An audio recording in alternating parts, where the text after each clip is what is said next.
This is the 2025 Audi A6, but it's not related to the A6 you and I are already familiar with.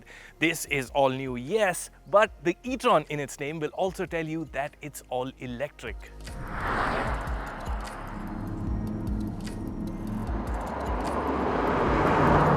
Allow me to expand a bit on the name first.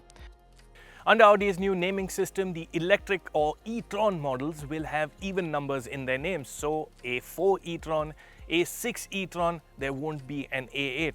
On the SUV front, there'll be the Q4 e-tron, Q6 e-tron and Q8 e-tron. Now the combustion engine models that we know will stay the same and some will change. The A3 will remain the A3, but the A4 will become the A5, the A6 will become the A7.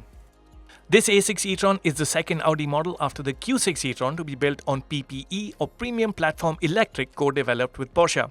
Advancements on the motors, battery and architecture promised enhanced efficiency, faster charging and superior performance. The A6 e-tron has been unveiled in Avant or Estate form that's sadly not headed to India, and this Sportback which is headed to India in 2025, and it's this version that's the focus of the video. The A6 e-tron looks substantial because it is. It's about the same size as the A6 petrol we are familiar with, but there's more mass to the design, something most noticeable at the sides. A black applique lowdown on the doors, there to also indicate the position of the battery, helps break the bulk. The fastback tail gives the A6 e-tron Sportback its eye-catching shape, and to me, it looks best from the rear 3/4 angle. There's a lovely flow from roof to high-deck boot, and the full-width lighting is really slick. A glowing rear logo is a first for an Audi, and the digital OLED tail lamps almost have a language of their own with 8 selectable patterns and the ability to display warning images to communicate hazards to vehicles behind. With split headlamps, a semi-concealed grille and a mask on the bumper to hide the air dams and ADAS hardware, frontal styling is a dramatic departure from the Audi template. The LED DRLs positioned up top get 8 selectable patterns, and this is a cool touch. Another cool fact, the A6 e-tron Sportback is the most aerodynamic Audi ever, and that bodes well for range. But, and this is just me, I'm not a fan of this newfangled organic styling. I like my Audis angular. What do you think of the new Audi A6 e-tron? Let me know in the comment section below, and if you haven't already, please do subscribe to the Autocar India channel and hit that bell icon to be notified every time we have a new video up. Inside, you'll see the latest from Audi, and that's a good thing. So we saw Audi's latest generation interior on the Q6 e-tron, and you get much of the same on the A6 e-tron as well.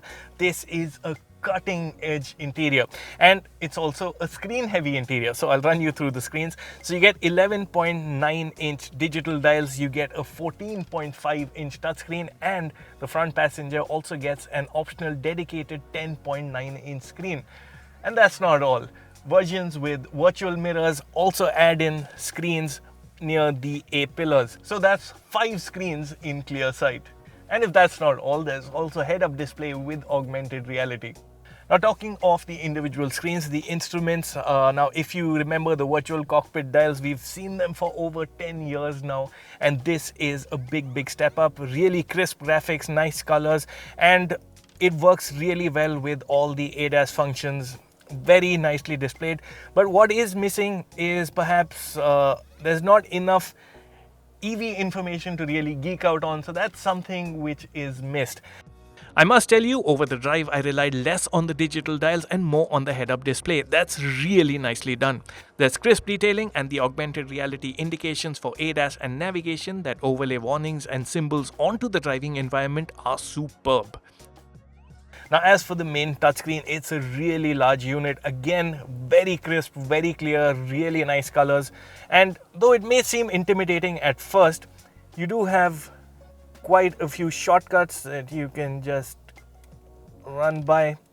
So you can add your widgets here to get easy access to functions that you use often. You also have shortcut buttons over here, so that's a nice touch. Unfortunately, no physical air conditioning controls. It's all on the touchscreen. The lower layer of the screen is hard-coded with temperature controls, but you will have to get into the menu to adjust blower speed, which is a bit of a pain. Now, as for the dedicated passenger screen, it's a way to keep your front passenger entertained while you're doing the hard work of driving a very nice and very soothing electric car. Now, the cool thing about the screen is that it's not visible to the driver on the move, so I cannot get distracted by the screen no matter what is being watched here. So your favorite cricket match, World Cup final, I can only hear it, but I won't be able to watch it. That's the tech. What's it like on quality? In terms of quality, the A6 e-tron marks a return to form for Audi. Everything you see and touch feels really high-end. I really like the gloss look to the screens. It works very well and goes well with the piano black on the center console. What's also really nicely done are the touch-sensitive controls on the steering. They work really well and better than what we've seen on the latest lot of Mercedes cars. You also get a touch panel on the door for the lights and all, very clever. What's also interesting is that the A6 e-tron that we are in uses a leather-free interior. The fabric upholstery that you see here is tastefully done and I think looks rather cool. Of the other elements, there's ambient lighting that subtly adds some color to the cabin and flashes warnings such as for safe exits. The A6 is also available with the option of a full glass roof that can go from transparent to opaque at the touch of a button. There's also the option of an 830-watt Bang & Olufsen sound system. 4 of the 20 speakers are integrated onto the front headrest for a more personalized sound right near your ears. Soft closed doors are part of the package too.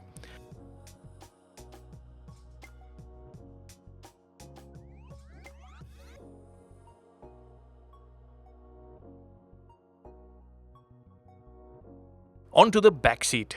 The A6 e-tron is a large car. It's got a long wheelbase, so of course you'd come in expecting a very roomy rear seat experience as well. And I have to say I'm a bit disappointed on this front.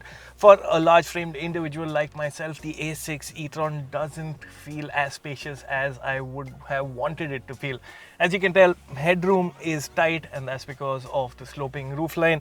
Knee room is comfortable, but what takes away from comfort is this knees up seating position. Now that's a complaint we've had on a lot of cars that place their batteries under the floor. Oddly enough, the e-tron GT also has its battery under the floor, but clever foot garages or cutouts in the battery mean your feet are positioned lower down, and that gives a better and comfier seating position. On the A6 e-tron, that's not the case. It's got a flat battery pack and, well, you have the result here. Luggage capacity seems a lot larger than the 502 liters mentioned on the spec sheet. And should the need arise, you can fold down the rear seats to free up to 1330 liters of room. There's no provision for a spare tire, at least on this European spec car. The tailgate is powered and handily. Audi has added in a light guide for the gesture control, so you know precisely where to kick to activate the opening or closing function. There's a small 27-liter frunk too, and uniquely, it too can be opened with the swipe on the bonnet.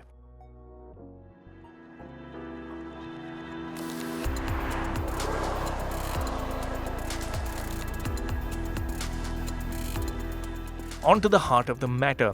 The Audi A6 e-tron Sportback uses a lithium-ion battery pack with a nickel-manganese-cobalt chemistry. Battery options include 83 kWh and 100 kWh capacities, the larger of the two available with rear motor, as well as dual-motor all-wheel drive layouts. The version most likely headed to India is the Audi A6 e-tron Sportback Performance that uses a single rear permanent magnet synchronous motor. Power is rated at 367 horsepower with up to 380 horsepower on call with launch control. The headline number for this version, however, is range, 756 kilometers on the WLTP cycle. A drive around the breathtakingly gorgeous island of Tenerife in the Canary Islands gave an indication of what to expect. There are faster versions of the A6 e-tron, but even this performance version is no slow coach. 0 to 100 kph takes 5.4 seconds. Of course, this being an EV, it's fast, it's responsive, and overtakings don't require much thinking. But what's different about the A6 is it's not one of those EVs that really slams you back onto your seat. Its build of power is nice and gradual, and the general feeling is of an easygoing and chilled out car that wants to do luxury better than all other things.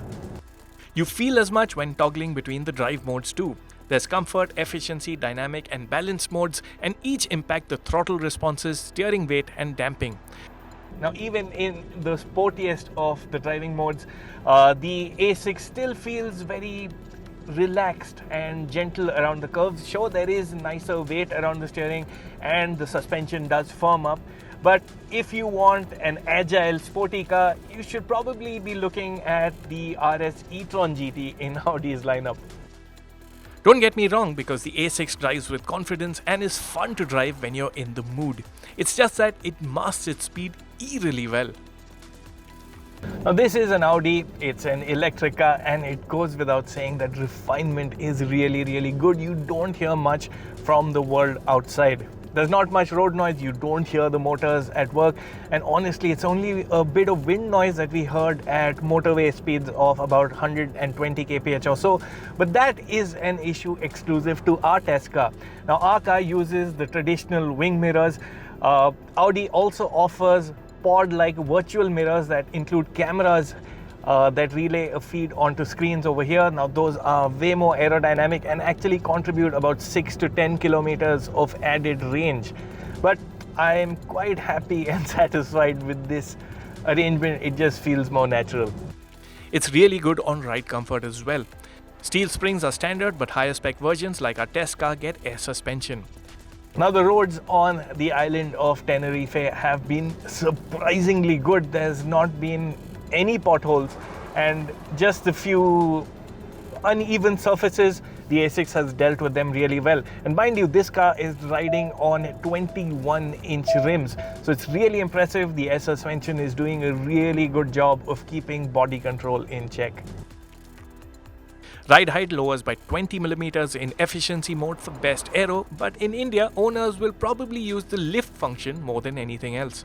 Quick as the A6 is, it's just as happy to slow down. The A6 e-tron packs in regen braking, and you can control the levels of regen using the paddle shifters. There's also a B mode which brings in one pedal driving. Now, that's effectively the strongest level of regen. Braking is pretty hard, and what that means is that you don't need to press the brake pedal to actually bring the car to a halt. Now, I've been relying on B mode for much of the driving, particularly in the hills today, and it works really well. It is very intuitive and feels very natural. The interesting thing is that Audi's system marries the regen braking with the actual friction brakes. So they work together to give a stronger effect of regen braking. But what's really nice is that you can't sense that handover from regen braking to friction braking, all when they're working together. It all works very seamlessly and feels very natural. The net effect is like strong engine braking, so it's very easy to get used to.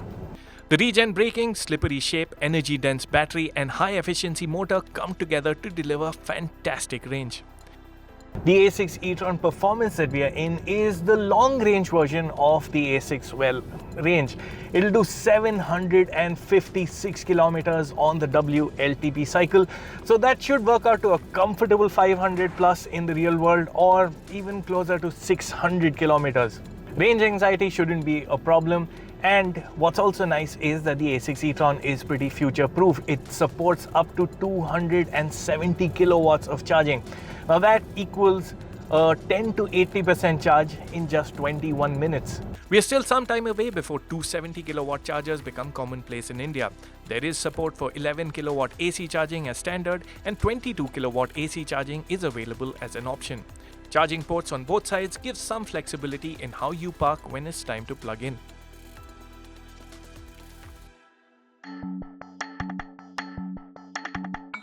The Audi A6 e-tron will follow the Q6 e-tron electric SUV and will likely launch in India in the second half of 2025.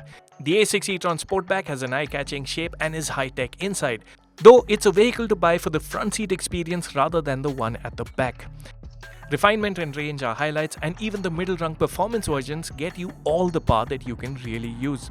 We expect prices to be in the region of 1 crore rupees ex-showroom, which will be competitive for this size and class of electric car. The A6 e-tron Sportback represents the shape of things to come from Audi, and it sure does impress.